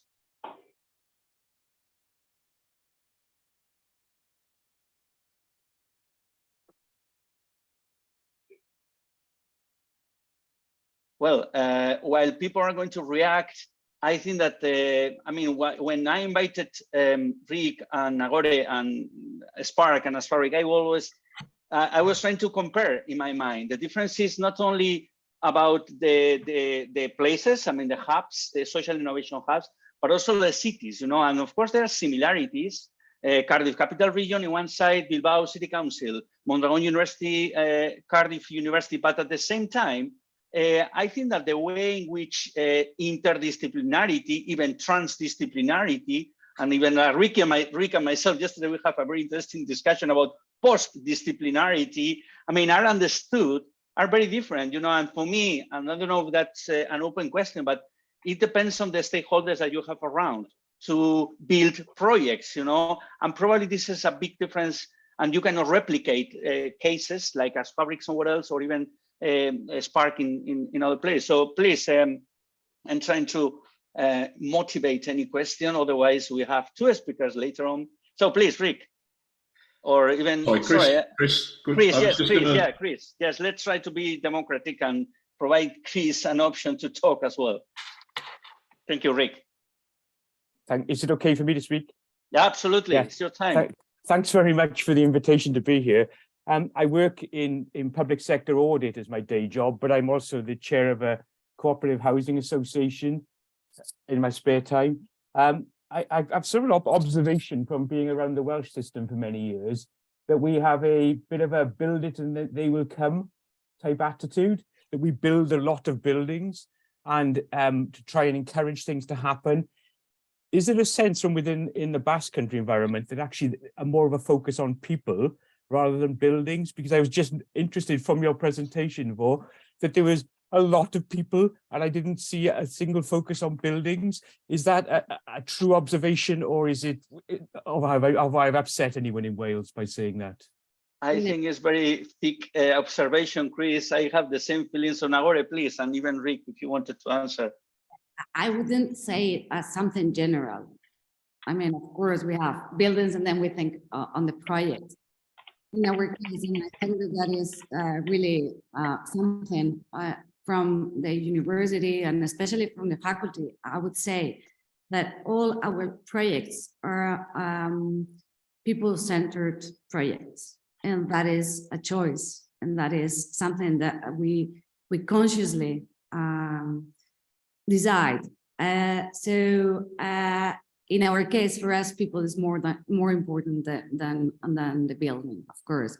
For example, when we talk about our degrees, in the case of digital humanities, the classroom is not the place where students learn. The city is the place where students learn. So that's why the concept, and Igor knows a lot about that. University, not university, was like the main or the first good choice that we took when we designed the degree. So yeah, using people in the pictures, in the slide is something conscious, because we really give importance to people in the project. Of course, we need people to do the projects. With a building, we can do or we cannot, but people is important. Yes, Ian, you have a comment, question? Shall I just quickly respond also to Chris's point, if that's okay? Chris, many of us in Wales will be able to think of at least one very good stroke bad example of where building it and they didn't come with techniums. But I'd just like to say that the SPARK building is a vehicle, it's a facility for us to deliver on our commitments and obligations around civic mission and societal challenge, research and innovation. So part of the battle that we had, and Ian will recall this, when talking with senior members of the university, if physical scientists say they need a clean room or a laboratory to do what they do, people take that at face value. When we explained we needed a certain sort of physical space to facilitate the type of interactions and activities that we envisage in SPARK, it was much more of a battle. So I take the point up to a point that there's quite a lot of high profile building that's been done, but we always had a very clear vision of the purpose through which we would be delivering our agenda and the role that physical space played in that. Thanks. Thank you, Rick. Please, Ian. Yeah, very quickly, thank you very much to all four speakers. I'm really enjoying the workshop, and I do have a question for Kevin and Joseba, so I hope later on we have a chance to discuss the papers as well. But thank you very much, Nagora and Rick. So this is a related question to what you've just answered, really. It's how there's a pressure to demonstrate impact for these investments and innovations. But as Rick has just intimated, it's quite difficult to present evaluations, measurements of impact when you're dealing with what I would call often incommensurables in terms of comparisons with other initiatives. So just maybe Nagora and Rick could just reflect on: are you getting pressure to demonstrate impact, and if so, how are you addressing that issue? Do you want to go first, Nagora? Go. Please. No, go. Okay. As you know, Ian, within the university, there are a variety of different measures that the SPARK initiative, ourselves as research centre leaders, Chris as the academic director and his team, will be held accountable for. So they're fairly well established. The primary driver of what the university is looking for is research and innovation income from external sources. So those patterns are established. I had a question for Nagora that I'll weave into my further response. So when we're working with the Cardiff Capital Region, they've got, in one sense, very limited economic indicators at the city deal level. What we're discussing with them is whether we can have a more nuanced and sophisticated representation of the variety of different things we've done, including, as I said, working to try and encourage a community of practice that are captured in the bigger conception of what's being attempted with something like the Challenge Fund. So I mentioned we had our first conference last month. Well, we were oversubscribed by about 50%. We had about 50 people on a waiting list. That seems to me to be a good indication that we're doing something that people are at least interested in finding out more about. But it's not the sort of measure that necessarily features on economic evaluation. The question I wanted to ask Nagora is, I think, and Kevin and I have written documents and reports for Welsh Government on some of this. I think that while we've been able to achieve what we have within Cardiff University, I'm not convinced our universities are necessarily effective institutions for some of the agenda that we're talking about here. And I'd like to explore more whether Nagore feels that the initiative she's describing represents an institutional innovation itself in how the university organises to deliver on this agenda, because I know that we have a receptive Pro-Vice Chancellor of Research and Innovation at the moment, and I'd like to understand better how the university might need to evolve some of how it operates to deliver more effectively in the space that we're talking about. Okay, so I'll try to answer both questions at the same time about measuring. In a way, yes, as universities, we need to show evidence of the impact of the projects that we do in different ways. And it's not only using economic indicators, but also using more qualitative data just to show the development of and the impact on people, again, people of what we do. So in a way, of course, for us also measuring but measuring in a different way. And I think that we need to rethink how we measure the impact, even though there are specific tools to measure certain things. We need to really think of when we talk about measuring this kind of ecosystems and innovative projects, what we are looking for, what do we want to measure. So I think that that is a reflection that we need to do.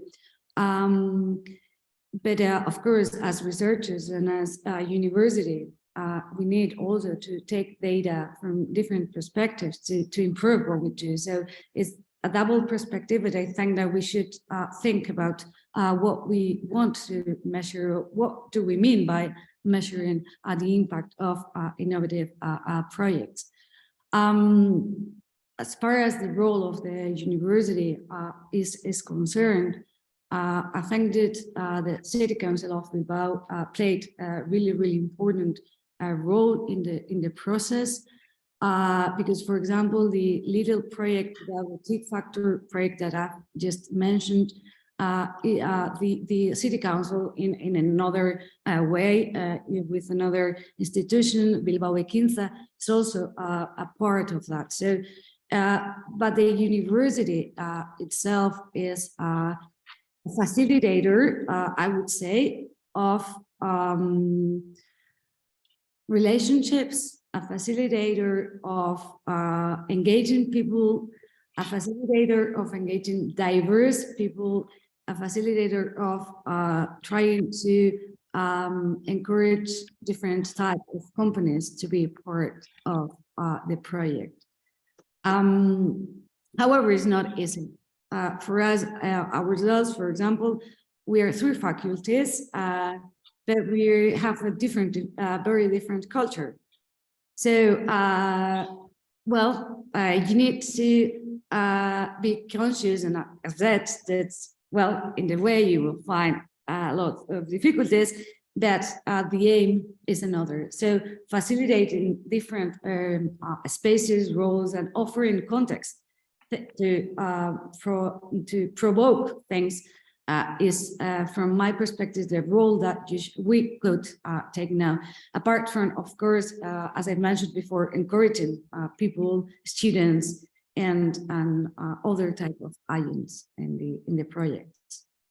Thank you very much. Now, a very interesting answer, because I think that it's clearly open, connected with the next slot. Because when you were talking about provoking, I was thinking about, well, we are at the university, and this discussion between universities are fine, but the point is that sometimes provocation comes from outside, right? And it's why it's sometimes I think that agents and multi-stakeholder can even change universities in the way that they operate. So it's why, last but not least, I would like to welcome Mr. Mark Hooper and also Mr. Beñat Irasuegui, and also is going to be Mr. Paul Llauno, a member co-founder of Eraman, and a cooperative that operates in a meal delivery service and belongs to Coop Cycle Federation. So also we are going to have, Beñat is going to be accompanied by Paul Llano. So about Mark, the first speaker, Mark is a social entrepreneur based here in Wales, and involved in several projects that he is going to talk about. So please, the floor is yours, Mark. Diolch, Igor, and bore da pawb, Mark Hooper dwi. My name's Mark. I could talk about this for a long time, but as you may gather, my throat may not last the full 15 minutes. So if you can bear with me, and I'll squeak my way through the conversation today. I've been working on establishing Bank Cambria, which is Wales's first community bank, for the past 4.5 years. But I want to also just reference my time when I worked at IndieCube before that, which was a collaborative co-working and space. And just the other things I've stuck down there is stuff, really. There's stuff that I enjoy working on. I'm very keen on understanding how the foundational economy works, how we develop community wealth building initiatives across Wales. And I hope to be working in developing the energy and house building companies that are part of the cooperation agreement between Plaid and Labour at the moment. And for my sins, I'm also a local councillor in what I used to describe Barry Bados as always sunny, but you may be able to see from outside it's not sunny today, it's raining. But anyway, I should take about 10 minutes in this so we get a bit of time back as well. If you can just push on the next slide, Liam, please. So when I spoke to Igor, he said, you must have a map. So I've got a map. And I think the map gives me a chance to think about Wales as a country. And, you know, there's a well-worn phrase, which I think is very true, that Wales is a nation of towns and villages. And sometimes when we ignore that fact, I think we miss some of the opportunities that we've got there.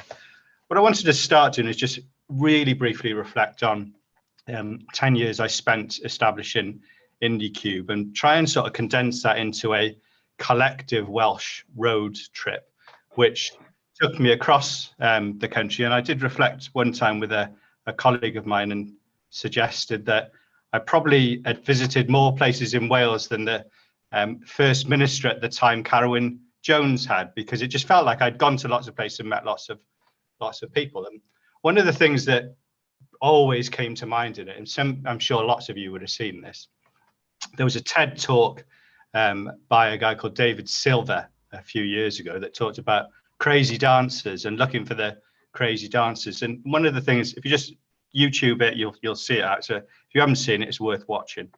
And one of the things that he talked about was, and I think a reflection, was that leadership is sometimes overrated. And what people who are doing these interesting things in communities need is those people to support them. And it's always there's a guy dancing in the field, and it really took off when the second person came and helped him. And it's just about trying a reflection of, actually, as we go across Wales, there's lots of people doing some interesting things. And one of the things that was at an event yesterday, and what occurred to me, is that it's the same people are still around. And it's often termed a point of resilience. But I wonder whether resilience is the right word, and actually there's a better way of describing it. And I don't know whether people have read the book Anti-Fragile by Nicholas Taleb. I wonder whether actually what we've got is people who are more anti-fragile. You know, resilience describes something when there's a pressure that just stays as it is, where there's anti-fragile probably describes something that learns and benefits from the pressures that have been exerted from it. Bank Cambria has been an interesting project for the past 4.5 years, because, and this is a good example of Wales looking at trying to do things in a different way. It started off as before Mark Drakeford became First Minister, he put this as part of his platform for First Minister into his manifesto. The idea being that essentially the big banks, the corporatist, extractive banks, had ignored our communities and weren't interested in what we were doing. So could we come with a solution that was more like the rest of the banking environment across the rest of the world?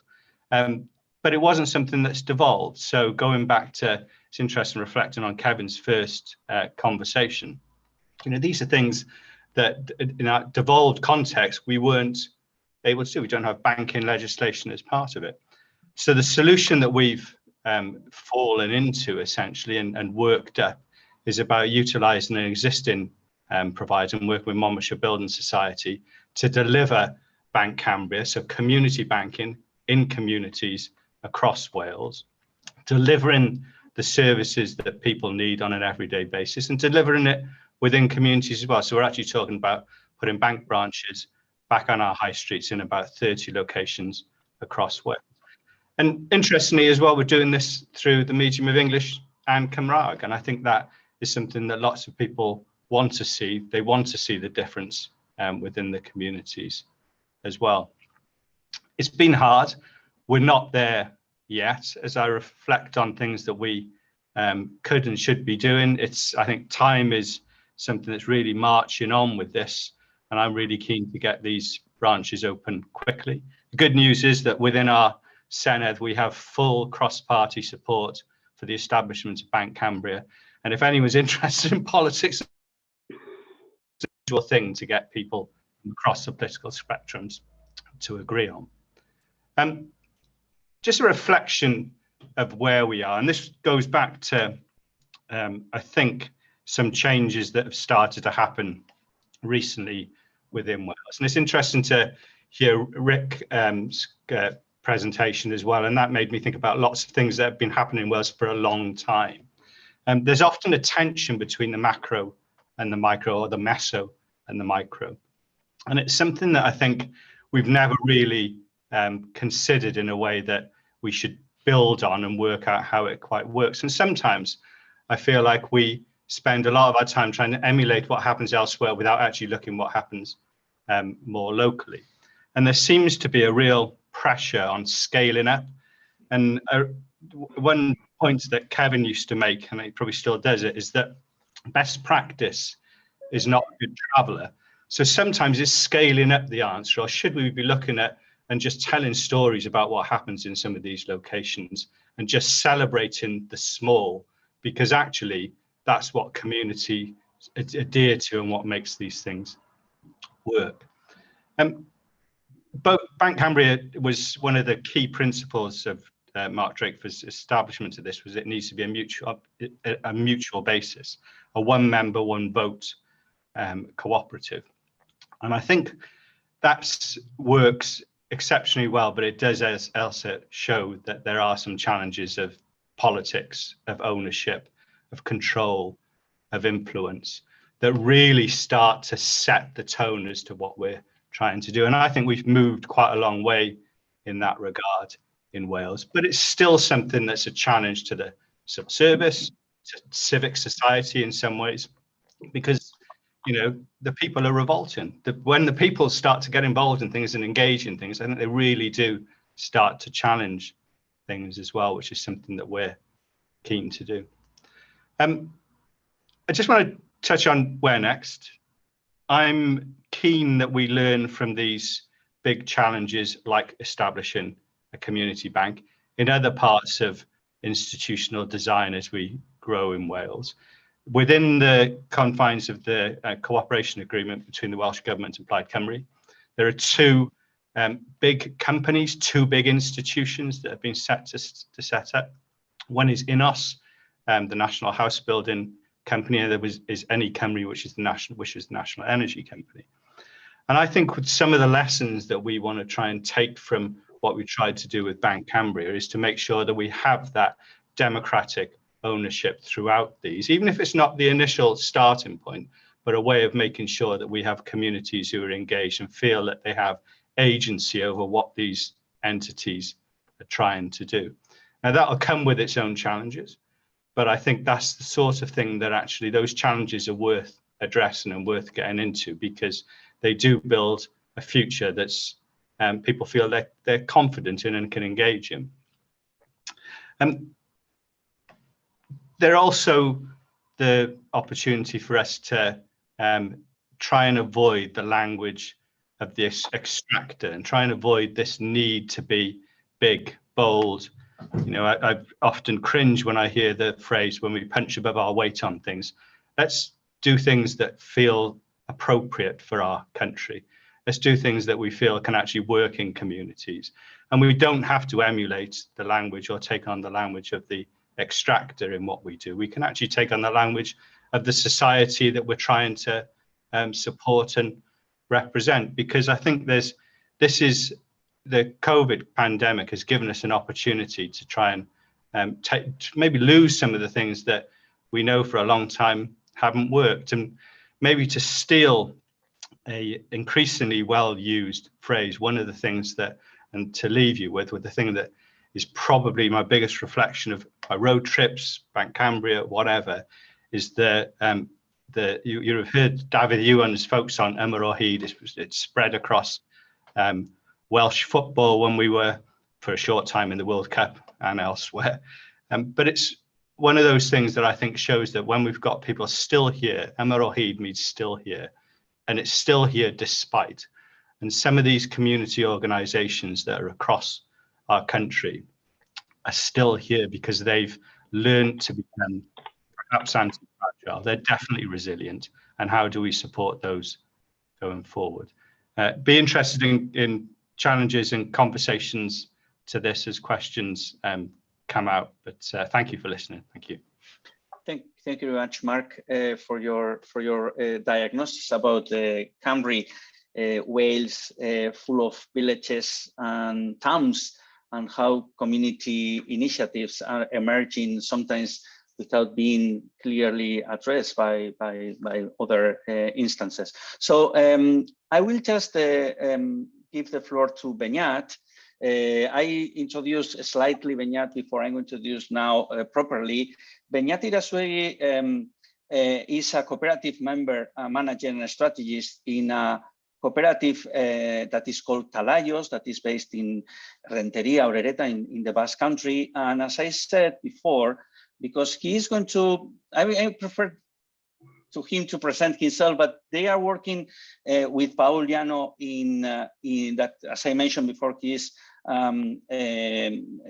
related to a cooperative that is called Eraman, and they are trying to federate it in Cycleco. But I will prefer them to explain why cooperatives could be the answer for many micro level initiatives and projects, but how also we can coexist with, for example, the so-called Mondragon Cooperative Corporation that I think that Nagore has represented today. But we are going to see that when we talk about cooperatives in the Basque Country, we, of course, need to talk about Mondragon, but Mondragon is not the only actor in the Basque Country, hopefully, because as we are going to see, there is, as the first slide says, there is a new wave of Basque cooperativism, which is, I think, fair to acknowledge, and also to mention that Nagore and Beñat are collaborating. So as you can see, there is no discussion or rivalry. So please, Beñat, the floor is yours. Bai, kaixo, entzuten da? Yes, bye. Vale. Good morning, and thanks to Igor for the invitation. I hope it will be the beginning of a good partnership between the Basque Country and Wales. Beñat, could you just show up the video, because I cannot see you at least. Wait, one moment. Yes. Okay, right now, yes, now, thank you. Now? Yeah, we can see you. In flash, no problem. I apologize for my spoken English, but it's not a language I speak daily. I have more skill in the three languages of Basque Country. I'm Beñat Irasuegui Barra, cooperativist and working partner of Cooperative Talayos, member of Olatucop and Fabrika, which I will explain later. And I'm directive member of the great cooperative COP 57. My cooperative Talayos is engaged in two very different but very related activities. We carry out processes of digitalizations of companies and public administrations based on open source technologies. And we also do cooperative training, strategic advisory, and local economic development strategies. Today, I come to explain the new wave of Basque cooperativism to analyze the possible cooperation between Wales and Basque Country. One moment. First, I should like to explain shortly the situation of the social economy in the Basque Country. Today, there are about 5,000 cooperatives distributed in 3 administrative territories of France and Spain: Basque Autonomous Community, Navarre Foral Community, and Basque Agglomeration in Nouvelle-Aquitaine. The history of cooperativism in the Basque Country is very long. From its beginnings with industrialization, its almost liquidation in the Civil War, the experience of Mondragon, the movement to life in Basque language, until today, when there is a strong movement of regeneration to deal with the eco-social crisis. We are currently identifying 3 different cooperative families. On the one hand, historical cooperativism with the reference Mondragon, with a long trajectory and with a strong industrial component. On the other hand, the movement of the social and solidarity economy, closely linked to social movements and a strong political vision. The agents of social and solidarity economy are organized according to the territorial division of the Basque Country, such as Reas Navarra, Reas Euskadi, and Tarnos Aquitaine Sur SS Pol. Point I am very critical of. Finally, the transformative cooperativism, of which we are a part. This family is promoted principally by Olatukop, the intercooperation network we created 8 years ago. The new wave of cooperativism is characterized by collecting the legacy of traditional cooperativism in terms of the centrality of work, introducing the values of the feminist and ecologist economy, and seeking to be an active subject of territorial economic transformation. 3 cooperative networks, 3 cooperative laws, and 3 regional administrations. But how to federate them, how to do a federation with this cooperativism ecosystem. I should like to mention the need for intercooperation. Intercooperate within the Basque Country as with other territories such as Catalonia, Andalusia, Colombia, or Wales. Fortunately, cooperative training projects such as FABRIK give us the option to work together with other cooperative agents like Mondragon University and to extend our model to other territories.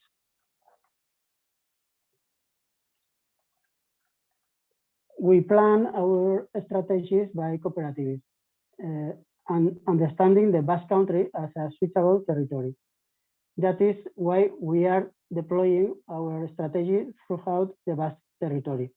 We apply different strategies according to the realities found in rural territories, disindustrialized peripheries, or cities. On the map, you can see different projects and devices that we have in place, and I want to comment on some of them. In the gray area, we find mainly rural areas with the population problems. In these places, with the help of Udalbiltza and the government of Navarre, we have initiated processes of creating cooperative ecosystems to deal with problems of lack of services. In the French Basque Country, we have helped to create the Federation of Transformative Social Economy. We also operate in cities, industrial districts, and disindustrialized peripheries. For example, in Balmaceda and Vergara, we have jointly created social and economic transition local offices. At Renteria, my city, we have created the text network of digital cooperatives. It's now under development phase. We are creating cooperatives for migrant women to dignify their jobs and lives, and we are creating a federation with Barcelona and Madrid. We are also supporting the creation of rider cooperatives in the cities and promoting their federation. All these development is impossible without intercooperation with many cooperative agents present in the different territories.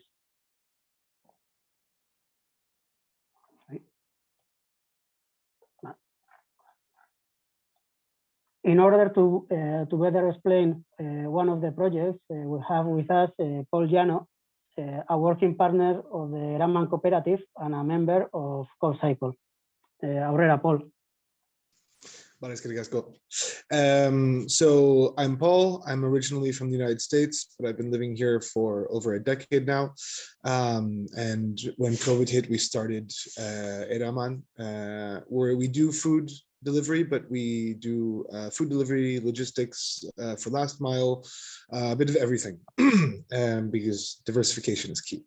And as time has gone on, I've become more involved in the federative structure of CoopCycle, and locally, in part because Basque Country has a lot of an existing network and structures you can sort of take advantage of. A number of other projects similar to ours have appeared in Basque Country. And so we also have created Koptaika Euskaleria, which is more of a regional federation based on the same thing. And it ties in nicely to the previous presentation because it is a question about scale and what activities are appropriate at what scales. And what the entire everything we do really has been an attempt to take these tools and protocols and resources that people with a lot of money have invested a lot of time in and turn them on their head and put them in the hands of workers. And a lot of people, so what they see is just the food delivery platform, for example. But really what we're doing is a lot more than that. It's about how to manage a business as a cooperative. And many of the people in your cooperative don't have any formal training in business. Don't know how to calculate how to pay the hours, how the local taxes work, all these sorts of things.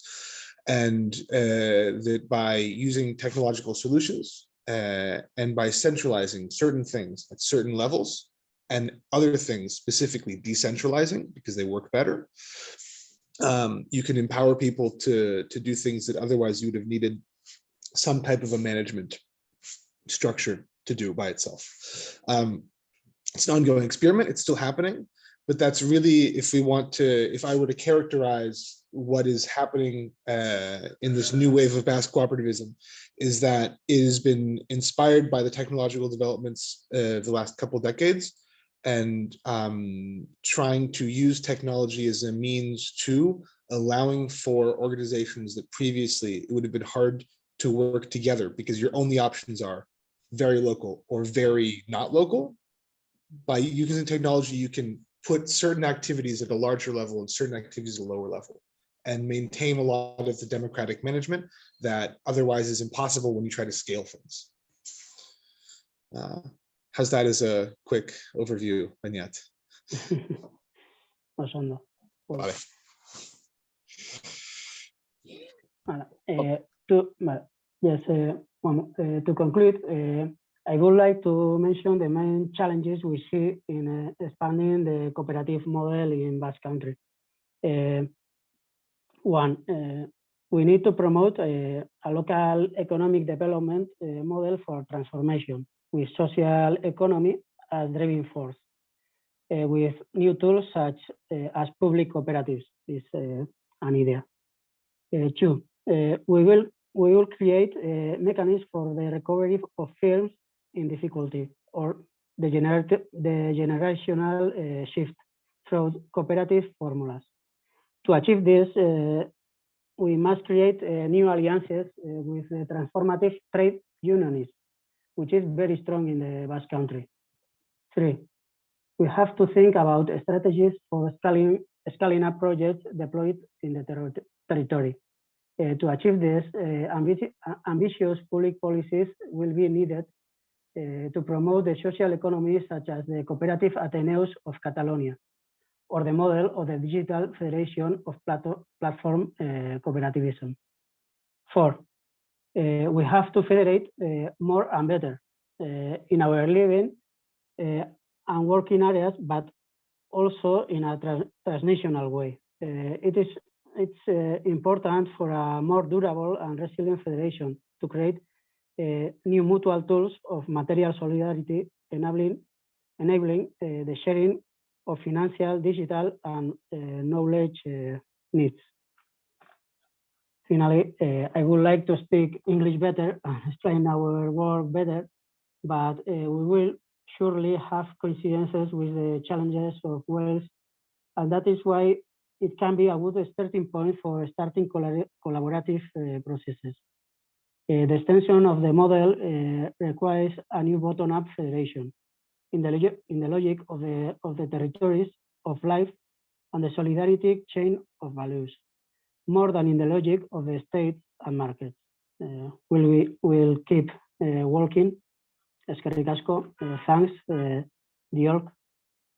Thank you very much, Beñat, eskerrik asko, Diolk, and also Paul for your presentation. Well, I think that I would like to open the floor for questions, because the reason why we included in this workshop the micro level is exactly because we found, even in my time here in Wales, talking and discussing with colleagues about foundational economy or digital foundational economy, the tensions about the scalability between the meso and the micro.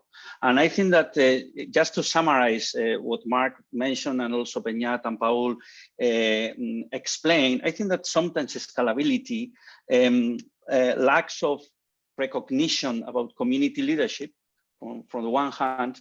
Probably Mark mentioned that at the early beginning. And on the other side, there is also a technical, organizational, and governance issue that is about federating. At the moment, it's not that much about creating a new initiative, but also how to federate them, because there are quite a lot of niche initiatives going on, but they're not even connected. And I think that Paul mentioned platform co-ops. I'm very familiar with what's going on with the consortium of platform co-ops.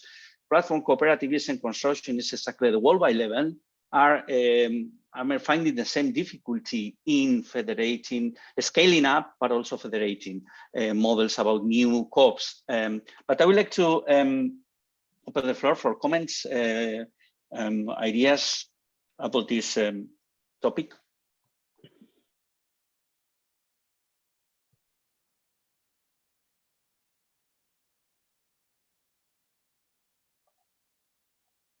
Yes, Kati, please. Oh, hi, I didn't mean to clap. I meant to put my hand up, but is my video coming on? No, not yet. We cannot see you. Slow. It's just started raining here. I've got it on, but we'll see if I turn up. If not, I just want to say well done to our Spanish colleagues as well, presenting in English. I wouldn't be able to do the reverse. So I just want to say well done for that. But also, Beñat, at the end there, you mentioned the relationship with trade unions. Mm-hmm. And I wondered if you could say a little bit more about that.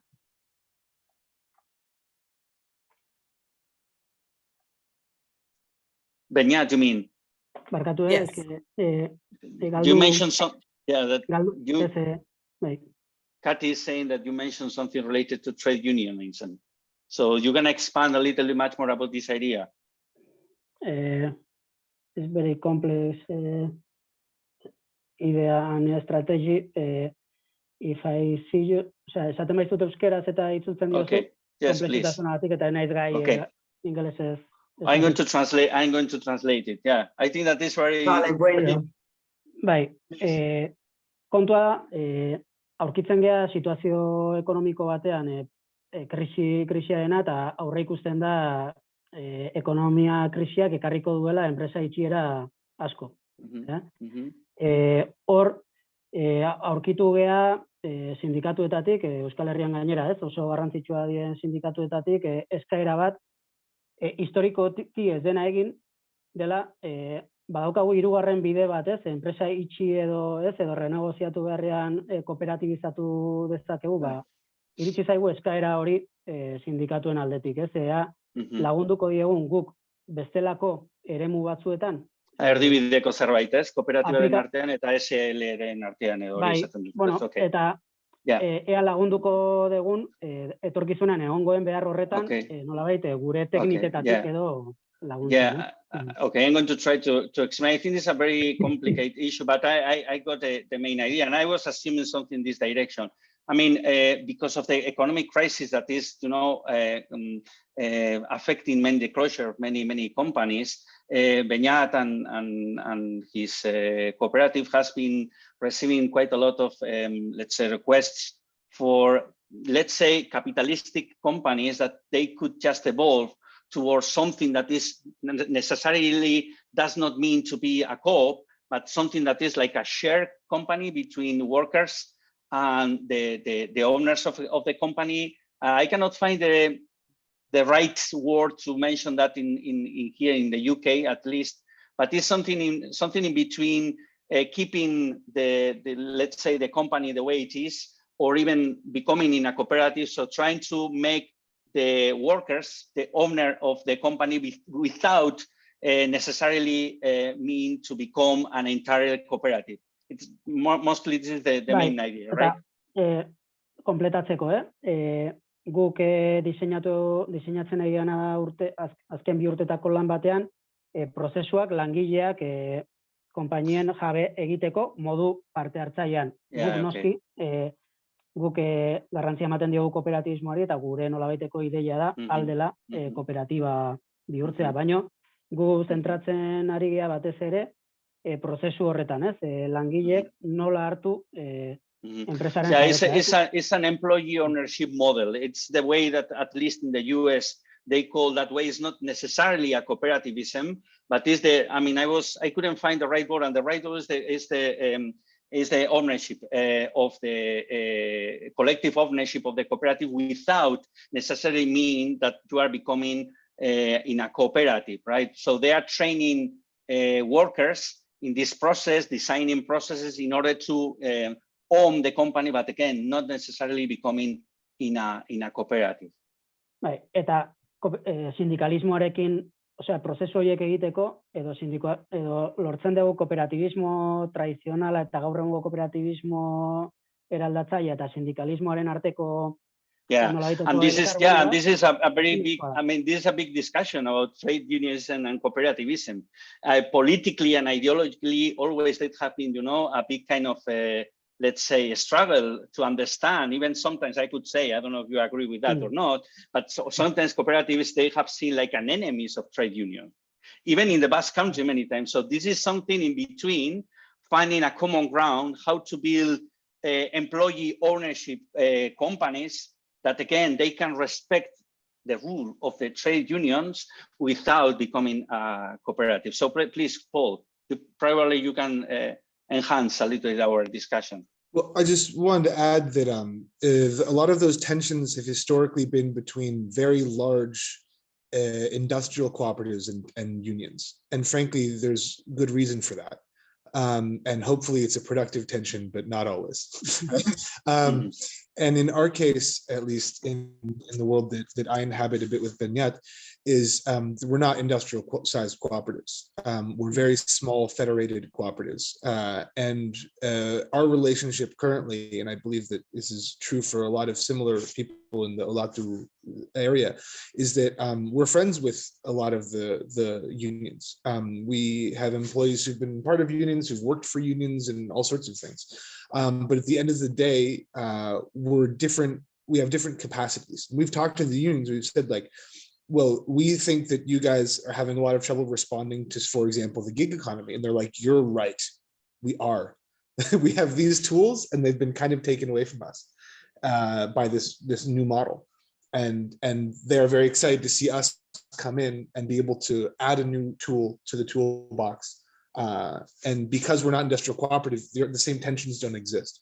And so I think that one of the characteristics of this new wave is that because of the scale that we're working at and the way that it's federative, it sort of makes a lot of the historical tensions no longer super relevant, and it makes us a lot more capable of working together in productive ways. I would add something, you know, if I might, and it's even this tension about trade unionism and cooperatives, and it's less when we talk about platform co-ops, but also about a topic that we didn't even talk, because that was the main idea of this workshop, but I tried to be humble, and it's data cooperativism. I mean, how data is going to be governed by workers and by users, and this tension between trade unionism and cooperativism sometimes is, I would say, in my humble opinion, is blurred. So, I mean, we can see that the evolution of this is going forward and probably in an optimistic manner. So, any comments before, because we are time-wise, we are almost done. So anything that someone wanted to make before I will just move on to the last part. Okay, so thank you everybody just participating in this workshop, either presenting or even making questions or addressing comments. So the next steps for this workshop that has been funded by the Learning Society of Wales is twofold. I mean, it's very simple. I mean, keep on this Welsh and Basque cooperative platform going on, alive and kicking, I would say, up and running, and very clear. Second, in order to pursue some funding opportunities to, I think that we have just seen quite a lot of ideas, even at the macro level, that we didn't discuss that much, I would confess. But also in the MESO level, when we put together as FABRIK and SPARK, we have seen that the challenges are very similar. The way approaching them, necessarily, they don't need to meet the same kind of process, even the cycle, even the same kind of factors of stakeholders. But as we can see, I would say that the questions, they were very similar in both cases. And then at the micro level, always we need to be granular, and we need to zoom in to check what's going on at the micro level in the territory, not only in the urban areas, but also in the rural areas. We have seen that the scalability, community leadership, and also the idea of federating, they are going to be crucial for initiatives. If we wanted to have much more fair, inclusive small nations, both in Wales and also in the Basque Country. So that's the end of this workshop. Again, the video of this workshop is going to be online in a few hours, I guess. So happy to share more even beyond the end of this workshop. But thank you very much. Diolch, eskerrik asko guztioi.